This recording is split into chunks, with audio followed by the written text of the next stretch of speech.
Friends, இன்றைக்கி நம்ம bread halwa எப்படி செய்யுதுன்னு பார்க்கலாம். அதுக்கு நான் ஒரு பாக்கெட் பிரெட் எடுத்திருக்கேன். இப்போ இதை நம்ம வந்து சின்ன சின்ன பீஸாக கட் பண்ணி ஃபஸ்ட் எடுத்துக்கலாம்.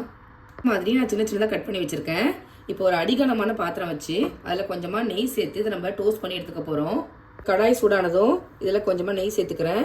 ஒரு 3 டேபிள் ஸ்பூன் அளவுக்கு நெய் சேர்த்துருக்கேன். நெய் சூடாகட்டும்.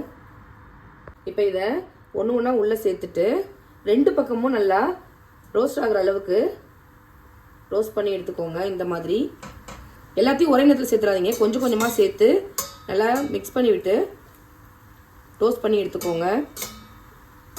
சில பேர் இதை வந்து பொரிச்சிட்டும் செய்வாங்க எண்ணெயில். இந்த மாதிரி செஞ்சிங்கன்னா டேஸ்ட்டு சூப்பராக இருக்கும். ட்ரை பண்ணி பாருங்கள். பாருங்கள், இது ரோஸ்ட் ஆகிடுச்சு. இந்த மாதிரி ரோஸ்ட் பண்ணி எடுத்து ஒரு பிளேட்டில் மாற்றிக்கோங்க. இதே மாதிரி நம்ம கட் பண்ணி வச்ச எல்லா பிரெட்டையும் ரெடி பண்ணிக்கோங்க. செகண்ட் டைம் ரோஸ்ட் பண்ணும்போது 1 டேபிள் ஸ்பூன் அளவுக்கு தான் வந்து கீ சேர்த்துருக்கேன். அதிலே தான் வந்து ரோஸ்ட் பண்ணி எடுக்கிறேன். எல்லாத்தையுமே டோஸ்ட் பண்ணி எடுத்துட்டேன். இப்போ அதே கடாயில் 1/2 லிட்டர் அளவுக்கு பால் சேர்த்துக்கிறேன். பால் சேர்த்து செய்யும்போது டேஸ்ட் ரொம்ப சூப்பராக இருக்கும். நீங்கள் வேணாம் அப்படின்னா டைரெக்டாக சுகர் சிரப்லேயே நீங்கள் இந்த பிரெட்டை வந்து சேர்த்துக்கலாம். காய்ச்சாத பால் தான் சேர்த்துருக்கேன். இப்போ இது கொதி வரட்டும். பால் நல்லா கொதி வந்துருச்சு. இதில் நம்ம டோஸ்ட் பண்ணி வச்ச பிரெட்டை சேர்த்துக்கோங்க.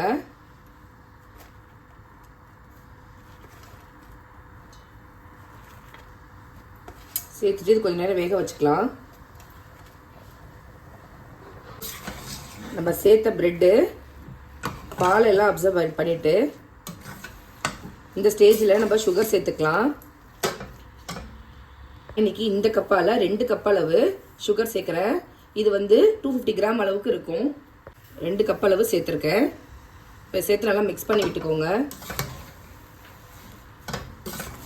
சுகர் சேர்த்ததும் கொஞ்சமாக இலகி வரும். நல்லா மிக்ஸ் பண்ணி விட்டுக்கோங்க.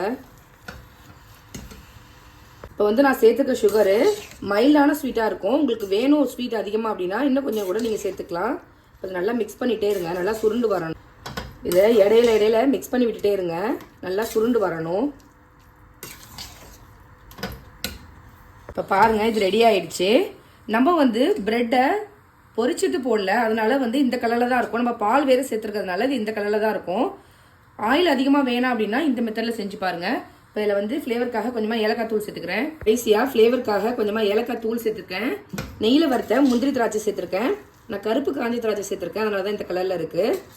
அவ்வளோதான், சூப்பராக ரெடி ஆகிடுச்சு பிரெட் அல்வா.